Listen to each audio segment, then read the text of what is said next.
The world is a scary place, and so life in this cruel world is not an easy task either. It's like a game of chess, and we are the queen. Being at the top of the food chain, we humans impose terror upon all among the animal kingdom. But we are not invincible. For some, there's still the danger of ferocious predators, and for others, the power of nature and epidemic from those we cannot see are still forces to be reckoned with.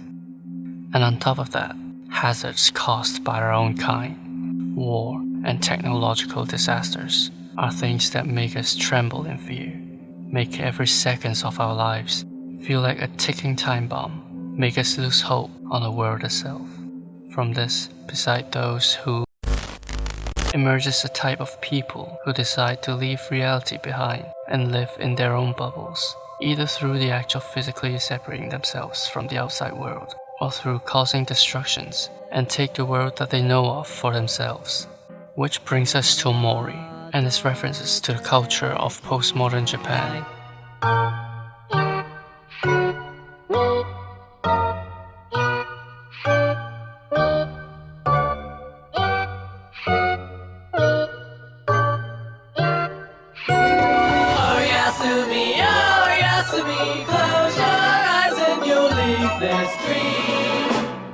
Oh Yasumi, I know that it's hard to do. Let's go,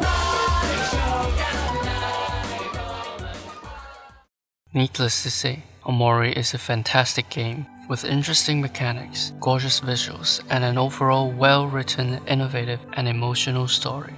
It is an anime-styled indie role-playing video game created by a Japanese-American female artist nicknamed Omocat through a Kickstarter campaign launched back in 2014 and officially released on 25th December 2020. A perfect gift for Christmas. Unlike any other conventional, even high-budget AAA video games, it discusses a number of social issues in modern Japan in such a serious but imaginative way. And although we could discuss the transnational and transmedia storytelling aspect of the Japanese anime industry by linking the creator's ethnicity with the game's Japanese story setting, and by the fact that the only lyrical song in the game is written by British musician Boen that includes both English and Japanese lyrics in a mix, which is a very rare case based on my knowledge. It would be more interesting to talk about the cultural inspiration behind Omori and how Omocat manages to reflect the ongoing cultural struggle of the postmodern Japan society through Dream and the phenomena of Hikikomori and Bosozoku. Let's have a little recap. Omori tells a story about a 16-year-old Hikikomori boy Sunny who attempts to escape reality through shutting himself off in his house, wearing a persona by the name of Omori and going on an adventure with his childhood friends in his fantastical dream world.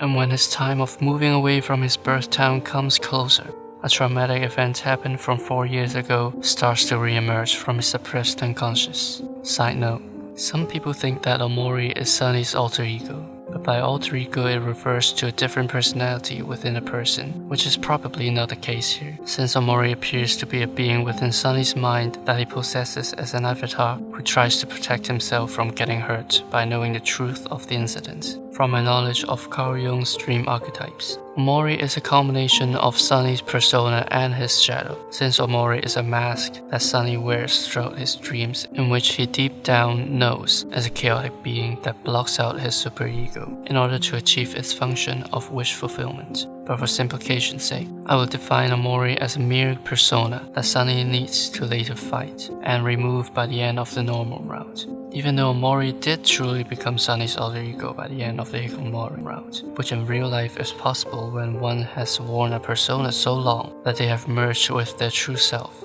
causing the persona to fuse with the ego, thus either becoming the new ego or creating an alter ego, so to speak, which is part of what happens to people who suffers from dissociative identity disorder. Hope I was explaining it clear enough. Back to our main content of the video. Now, dreaming is a state that we all do every night, yet the workings of it remains a mystery to many. Some describe it as an altered state of consciousness, like hallucination, hypnosis, trance, and meditation, where it's believed to be an out-of-body experience, even to some as a way to seek supernatural power. It is often portrayed as a form of magical realism, where dreams reorder reality to construct a world of fantasy instead of inventing new things into it. It is reflected in Sunny's dreams, where it can be observed that in the means of escaping reality, headspace is almost entirely constructed by things that Sunny sees in his waking life. Even the enemies appear to be inspired by real-life objects like food, animals, and planets. Such concepts of magical realism is further presented by the nature of Mori as a video game. Similar to what this article by the Mishras say about animation, of how its infinite unrealistic possibility is ideal for magical realist narratives. As an open-world story-driven video game, it does exactly what animation does, and go more extreme to even involve its audience participation as part of the experience. It goes so far to blur the line between realities by having the same turn-based RPG battle system for not only when Sunny is in his dream, but in his waking life too, catching most first-time players off guard by making them unknowingly injure Aubrey when a grown-up version of her is first introduced in the game, proving that such entanglements of identities between Sunny and Omori have even confused the player's perception of reality, matching one of the Mishra's criteria of an anime machine in Satoshi Kon's movies. There are two main paths to play this game. There's the Hikikomori route, and there's the normal route. The Hikikomori route shows Sunny refuses to step foot outside the house and get further sucked into his dreams, going on adventures with his imaginary friends until the day he moves, and bringing the unsolved guilt of the incidents together with him. Meanwhile, in the normal route, it is when Sunny decides to go out with one of his childhood friend Kel, when Kel one day tries to get him out of the house, making him realize that everybody he used to know have changed over the years, including his other childhood friend, Aubrey, who have now become the leader of a Bosozoku, a local biker gang, after the incident. Although in the game, the major cause of Sunny becoming a Hikikomori and Aubrey becoming a Bosozoku are both due to Mori's death, and even in reality, Hikikomori and Bosozoku are actually two sides of the same coin, with both coming from a similar social background. Let us first tackle the underlying issue of Hikikomori, where the name Omori comes from. Following Japan's Great Recession in 1990, such phenomenon first appears when students' guaranteed academic success to solid employment is diminished, and by recent, the number of hikikomori in Japan have ranged from 500,000 to 1 million. According to Tamaki Saito, hikikomori refers to people who shut themselves in their home, lasting for at least 6 months, of which their primary symptom of withdrawal does not fit any other psychiatric disorders. They are usually people aged between 18 to 34, either living off of low-skilled, low-paid jobs, or are entirely not in employment nor education, often being called parasitic singles, who live with their parents, whose parents also usually deliver food directly to their room. Most of the perceived hikikomori are male otakus, due to culturally recognized gender role in Japan, as unmarried women after graduation assisting their parents at home are considered more socially acceptable. Such public image have been established for the identity of hikikomori. As it cannot be fit into any category of psychological disorders, it is clear that the mind of a hikikomori is not one easy to be understood. In a way, according to a study conducted by Suwa and Suzuki, hikikomori is a state of contradiction between self-defense and self-harm, and it does not only try to protect one's present condition, it internalizes one's resistance towards society and results in injury to one's psychological and social development. The choice of being a hikikomori is usually not voluntary, instead caused by a major shift in the secure environment around them. Besides the social change that threatens their future lives, what alters the perception of security is usually personal loss and separation in their early lives, forcing them to block any social interactions and maintain some extent of attachment to what they know best as a form of coping mechanism. And in fact, what's trapping them in such vicious cycle of self-damaging behavior is the fear of failure, making them refuse to take any social responsibilities so they could avoid every possible loss and resignation. Thus, without any change of growth, they never mature and forever remain in the state of adolescence, regardless of their age. They never accept to become the adult part of society, which also contributes to the kawaii culture of Japanese anime, as most hikikomori are otakus. Considered the childlike stage of mind, they would much prefer things that is meant to be appealing to kids. Some of them even develop violent behaviors in the process, as a result of immaturity, and are known to have aggressive outbursts like punching holes on walls and attacking family members. Sunny's psychological behavior as a hikikomori can be seen in the game, as he stays in white space for most of the time, even though he has a room of his own. For Mari's death is the biggest failure of his life. He attempts to escape reality itself, to avoid the very last thing that reminds him of his already passed away sister, and stays in a place that has always been the same to him alone. Moreover, as Omori is actually just a young version of Sunny, together with the de-aging of all of his imaginary friends, it is clear that Sunny's internal age remains as the kid he was from 4 years ago, reflecting his refusal to mature and moving on. Sunny's knife as a handy tool, both in dream and his waking life, also reflects his violent tendency as he attacks Aubrey with it when he is forced to fight in real life. Even though this might instead indicate a symptom of psychosis, the decision for him to carry a deadly weapon on him still proves an inclination towards violence. Such thinking of reality escapism is exactly what the genre of isekai anime is based off of. In many isekai anime series like Sword Art Online, Re:Zero, and Konosuba, isekai heroes start off their journey as a hikikomori, then gradually recover from their confined mental state and become the leader of their group, with an obvious advantage compared to all the other characters, going on epic adventures in a totally different world, satisfy the desire of the feeling of success. And similarly, what most hikikomori do in their room are playing RPG video games because of their stimulating and fulfilling qualities, to satisfy their want for recognition through defeating virtual enemies, which is something that's difficult to find for young people in modern Japan society. This also parallels with Sunny's daily routine in the game, in which during his 4 years of isolation, besides doing 1 or 2 simple chores for his mom every day, all he does is sleep and get fully immersed into his fantastic dream world as Omori. When he does not prefer any other social interactions, he stays in white space. But when he's in a mood for it, he enters headspace to go on adventures with his imaginary friends, fighting enemies in a colorful world of fantasy with an advantage that only he possesses, which is him being able to stay alive for 1 more turn after taking a deadly hit, acting as a hero in his own isekai narrative. Even though the occurrence of hikikomori is usually identified as a byproduct of the sudden disintegration of Japan's social structure, what triggers the transformation of young people into hikikomori might actually be more psychological than sociological. As stated in this article by Teo, published on the US National Library of Medicine, a careful history often reveals an aversive or traumatic childhood experience among hikikomori.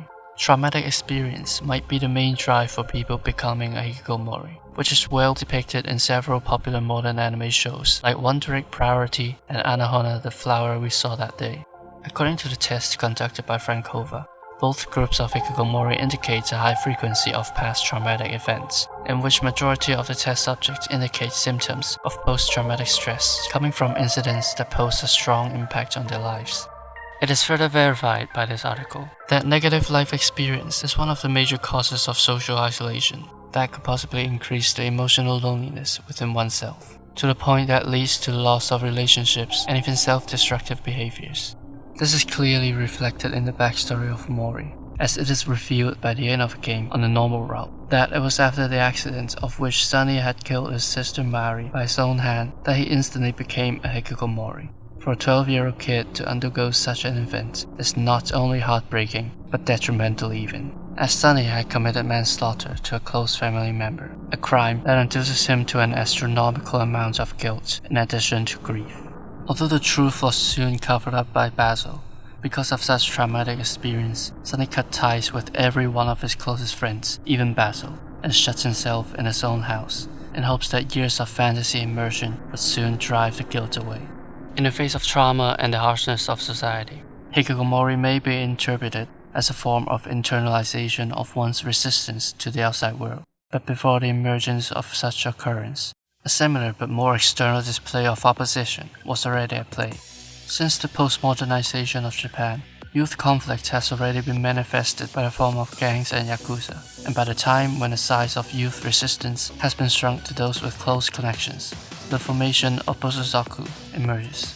According to this article on an online motorcycle magazine, Bosozoku is a subcultural term to describe Japanese biker gangs, with members aged between 16 to 20 that regularly speed through streets on their modified motorcycles, disturbing the neighborhood with their loud engine noises, and causing massive amount of damage to cars and traffic facilities with baseball bats and Molotov cocktails.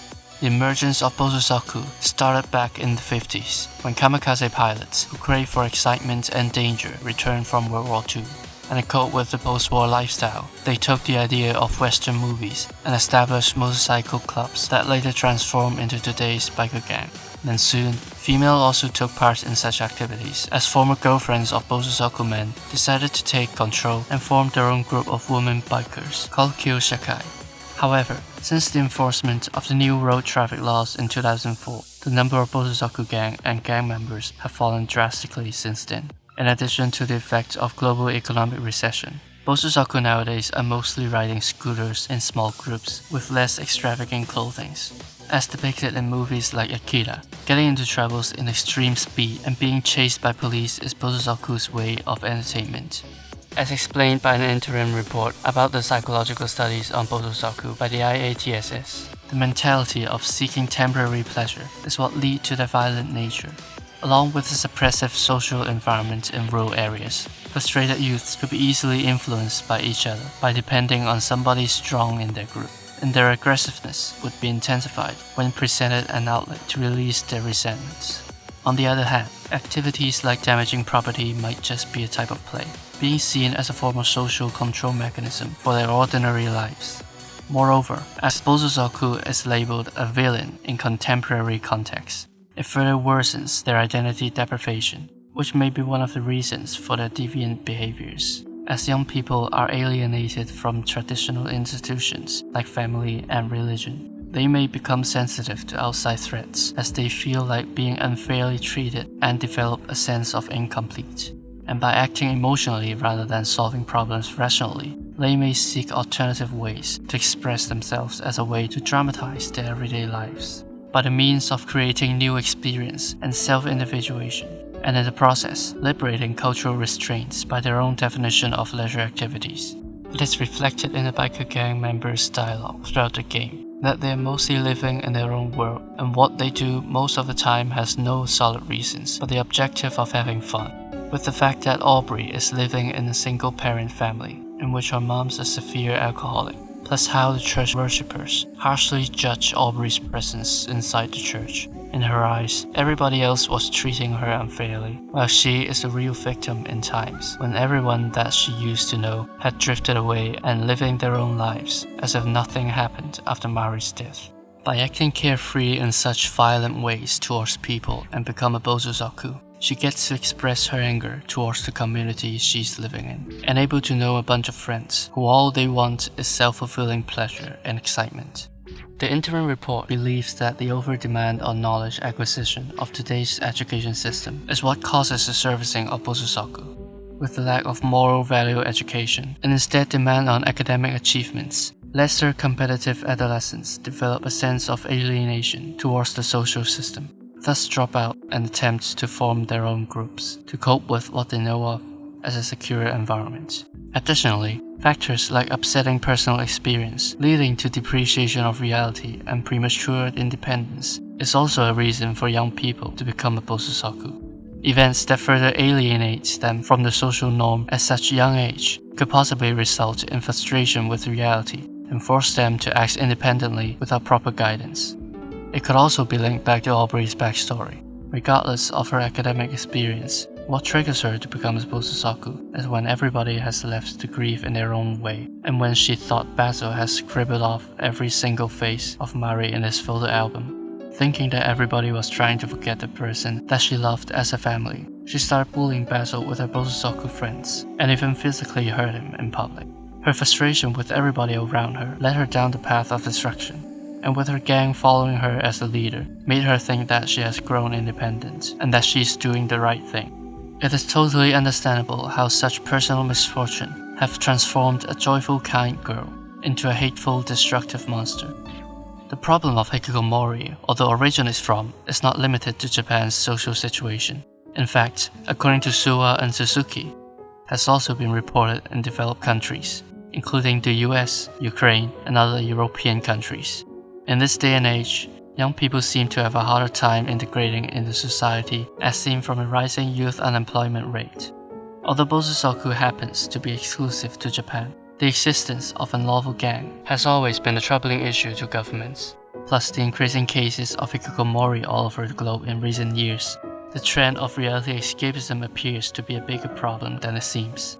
And quoting back from the conclusion of the study, might be the first sign of a larger disturbance in modern society in general. Perhaps the solution to such problem does not lie on the implication of government policies, but instead depends on a community effort to offer help and care to youths in today's modern society. As Teal suggested, actions like repeated home visits for complete recluses might just be what hikikomori needs to get out of their personal bubbles. And for Bosozoku and other forms of young gang members, besides education on the correct moral values, maybe what they really need are recognitions of their own abilities and a place for self-fulfillment. Just like how in Omori, Care repeatedly knocked on Sunny's door every single day, just in hopes that someday Sunny could hang out with him again. Similarly, his persistent approach to resolve Aubrey's inner conflict, despite of her threatening image, is also crucial to taming Aubrey's violent behavior. Consequently, such effort could possibly give people who have slowly grown tired of escaping reality a ray of hope to soon rejoin society once more. Life is tough, and often ruthless even, but that's exactly what makes every second of our lives so precious. Every conversation with others, every sensation, every feeling is an experience of itself, no matter its embarrassment, pain, or love. That's what makes us part of the human society. Yes, we are all unique individuals, but we all experience similar things. It might sometimes feel like nobody understands us at all, even to the point where it seems that everybody out there is trying to get us. But I'm sure somewhere, someone in your life would be more than glad to listen and try to understand what you've been through. So take it from a former borderline shut-in. Trust me on this. Let's face it together.